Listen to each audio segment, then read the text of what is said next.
دوستو یوں تو آپ نے سندباد جہازی، الف لیلا اور حاتم طائی جیسے دوسرے داستان اور کہانیوں کو سنا ہوگا، لیکن دوستو ان کہانیوں میں اکثر صرف اور صرف کالپنک ہوا کرتی ہیں۔ لیکن دوستو آج کی اس ویڈیو میں ایک ایسی انکہی اور انسنی داستان آپ کے سامنے پیش کریں گے جو اس دنیا کے اتہاس کی حقیقت کی داستان ہے۔ دوستو ویڈیو دیکھنے سے پہلے گزارش ہے کہ نیچے دیے گئے سبسکرائب بٹن پر کلک کریں، پھر بیل آئیکن پر کلک کر کے ہمارے اس چینل سے جوائن ہو جائیں تاکہ آپ کوئی بھی آنے والی نئی ویڈیو مس نہ کرنے پائیں۔ کہا جاتا ہے کہ عرب کے سوداگروں کا ایک قافلہ جہاز پر سوار ہو کر اسپین کے ساحل سے روانہ ہوا۔ یہ لوگ قیمتی جواہرات کے تاجر تھے جو اپنے سامان کو دوسرے ملکوں میں لے جا کر بیچا کرتے تھے، جن کا کاروبار دنیا کی بڑی بڑی منڈیوں میں پھیلا ہوا تھا۔ ان لوگوں کے اس گروہ میں ایک نہایت ہی خوبصورت نوجوان بھی تھا جو اپنے سارے قبیلے کی آنکھ کا تارا ہوا کرتا تھا۔ اس کی پیشانی سے کردار کے تقدس کا نور ہمیشہ جھلکتا رہتا تھا۔ اس کا حسین چہرہ اتنا دلکش تھا کہ ایک بار دیکھ لینے کے بعد یہ ناممکن تھا کہ بار بار اسے دیکھنے کی آرزو دل میں پیدا نہ ہو۔ وہ جدھر سے گزر جاتا نگاہوں کے چراغ جلنے لگتے، بات کرتا تو موتی لٹاتا، مسکراتا تو ایسا لگتا کہ پھول جھر رہے ہیں۔ ایک صالح، پاک دامن اور اسلام کے غیور نوجوان کی جتنی بھی خصوصیات ہو سکتی ہیں وہ ساری کی ساری اس کے اندر موجود تھیں۔ اس کی زندگی کا سب سے خوشگوار لمحہ رات کا پچھلا پہر تھا، کیونکہ وہ اس میں سکون سے اپنے خدا کی عبادت کیا کرتا تھا۔ اسے حضور صلی اللہ علیہ وسلم سے بھی بے پناہ عقیدت اور محبت تھی۔ ان لوگوں کا جہاز سمندر کی قیامت خیز لہروں سے ٹکراتا ہوا، موجوں سے کھیلتا ہوا آگے بڑھتا جا رہا تھا۔ سورج کی ٹکیا پانی کی سطح پر چمک رہی تھی۔ چند ہی لمحے بعد سورج ڈوب گیا، فضا میں شام کی سیاہی بکھرنے لگی اور دیکھتے ہی دیکھتے رات کا گھنا اندھیرا چھا گیا۔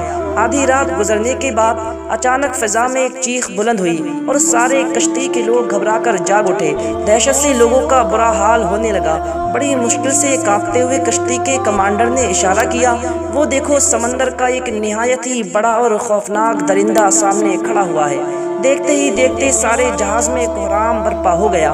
کچھ ہی فاصلے پر سمندر کا ایک خوخار جانور جس کا جسم جہاز سے کئی گنا بڑا تھا، اپنا جبڑا پھیلائے ہوئے انگاروں کی طرح سرخ آنکھوں سے گھور رہا تھا۔ کمانڈر نے لرزتی ہوئی آواز میں بتایا کہ بحر ظلمات کی سرحدوں پر اس طرح کے عجیب و غریب اور خوفناک جانور رہا کرتے ہیں جن کی قوت اور طاقت اتنی حیرت انگیز ہوتی ہے کہ بڑے بڑے جہازوں کو ایک ہی سانس میں کھینچ لیا کرتے ہیں۔ ان کے سامنے پہنچ کر آج تک کوئی بھی نہیں بچ سکا ہے۔ ہمارا جہاز غلطی سے بھٹک کر ادھر آ گیا ہے، اب چند لمحے کے بعد ہم موت کے منہ میں پہنچ جائیں گے۔ اپنی اپنی زندگی کو آخری سلام کر لو۔ لوگوں نے جب کمانڈر کی بات سنی تو جہاز میں شور و غل ہونے لگا، لوگ چیخنے چلانے لگے۔ جیسے جیسے سمندری درندہ قریب ہوتا جا رہا تھا اس کی آنکھوں کی چنگاری تیز ہوتی جا رہی تھی۔ اس خوبرو نوجوان کے علاوہ اس درندے کے خوف سے جہاز کے سارے لوگ بے ہوش ہو گئے۔ اب صرف ایک اکیلا نوجوان ایک خوفناک درندے کے سامنے کھڑا ہوا تھا اور باقی سارے لوگ جہاز میں بے ہوش پڑے تھے اور جہاز اپنے درندے کے پاس پہنچتا جا رہا تھا۔ دہشت سے نوجوان کا دل بیٹھنے لگا۔ اس درندے کے پھیلے ہوئے منہ کا لقمہ بننے میں اب صرف چند قدم دور ہی کا فاصلہ تھا۔ نوجوان نے اپنے ڈوبتے ہوئے دل کو سنبھالا اور ہمت کر کے اپنی آنکھوں کو بند کیا اور اللہ کی طرف لو لگا کے پوری طاقت سے اذان دینا شروع کر دیا۔ نوجوان اتنی بلند آواز سے اذان دے رہا تھا کہ سمندر کی فضا میں تکبیر و رسالت کی آواز گونجنے لگی۔ اچانک اپنی بند آنکھوں کے ساتھ نوجوان نے کسی سخت چیز سے جہاز کے ٹکرانے کا جھٹکا محسوس کیا اور درندے کے پھیلے ہوئے جبڑے کے پاس پہنچنے پر جیسے ہی ایک بدبودار جسم کی گرمی اس کو محسوس ہوئی تو نوجوان کے منہ سے بے ساختہ یا محمد کا نعرہ بلند ہوا۔ خوف سے آنکھیں بند کیے نوجوان کو یقین ہو چکا تھا کہ اب وہ اس خوخار درندے کی مکمل گرفت میں ہے۔ اپنی زندگی کی آخری ہچکی لیتے ہوئے اس نے ایک بار کلمہ شہادت پڑھا اور اس سکتے کی حالت میں بیٹھ گیا۔ نوجوان کی آنکھیں بند تھیں اور اس کے دل کی عجیب سی کیفیت تھی۔ اسی درمیان میں اچانک اسے محسوس ہوا کہ جہاز تیزی سے پیچھے کی طرف لوٹ رہا ہے اور درندے کے منہ سے نکلنے والی بدبو بھی اب محسوس نہیں ہو رہی تھی۔ نوجوان نے ہمت سے کام لے کر آہستہ آہستہ اپنی آنکھوں کو کھولا تو دیکھا کہ جانور اب سامنے موجود نہیں ہے اور سمندر کی فضا بھی بدلی ہوئی معلوم ہوتی ہے۔ یہ منظر دیکھ کر نوجوان کو خدا اور رسول کی مدد کا عجیب و غریب مشاہدہ ہوا۔ اپنی نئی زندگی ملنے کی خوشی میں اس کا سر بے ساختہ سجدے میں جھک گیا اور اس نے سجدہ شکر ادا کیا۔ سجدہ شکر ادا کرنے کے بعد اب اسے اپنے بے ہوش ساتھیوں کو ہوش میں لانے کی فکر ہوئی۔ سب سے پہلے اس نے جہاز کے کمانڈر کے منہ پر پانی چھڑکا۔ پانی چھڑکتے ہی اس کی آنکھیں کھل گئیں، وہ چیخ مار کر اٹھا اور پھر بے ہوش ہو گیا۔ بڑی مشکل سے وہ نوجوان پھر دوبارہ کمانڈر کو ہوش میں لایا اور پھر ان دونوں نے سارے جہاز والوں کو بے ہوشی کی حالت سے اٹھایا۔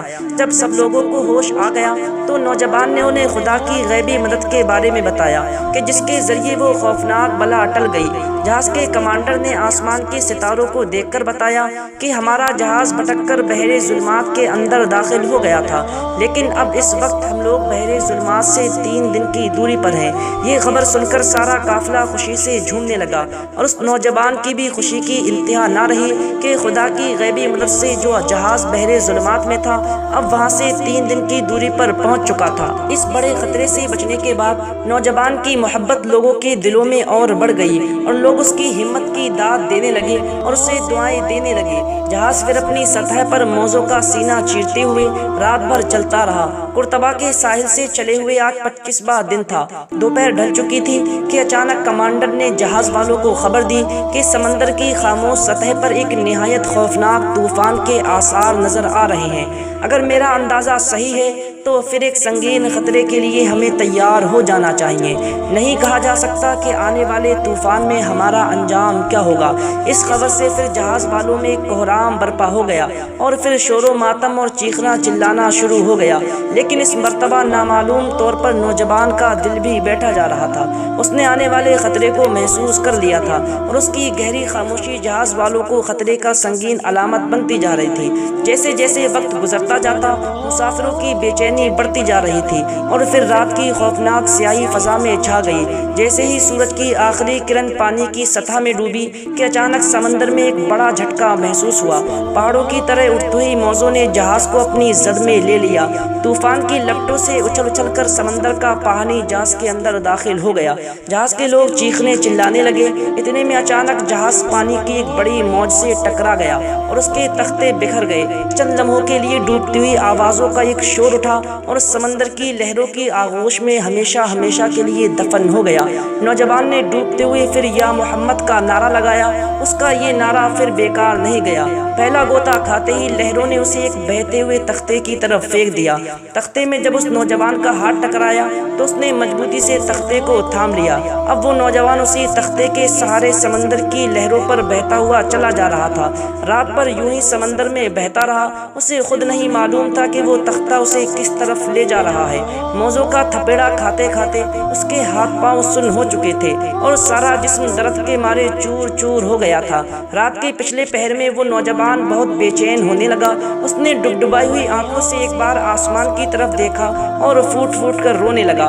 تھوڑی دیر کے بعد سورج کی پہلی کرن چمکتے ہی اسے پہاڑوں اور صحرا کے سلسلے نظر آئے۔ سمندر کا کنارہ دیکھ کر اس کی خوشی کی کوئی انتہا نہ رہی۔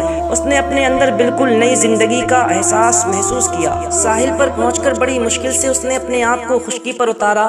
نمکین پانی میں پڑے پڑے پاؤں میں چلنے کی طاقت باقی نہ تھی اور اس کے بازو بھی حرکت کے قابل نہیں تھے۔ کافی دیر تک سورج کی دھوپ میں لیٹے رہنے کے بعد جسم میں تھوڑی سی حرارت پیدا ہوئی اور رگوں کا خون گرم ہوا اور دوپہر تک وہ چلنے پھرنے کے قابل ہو گیا۔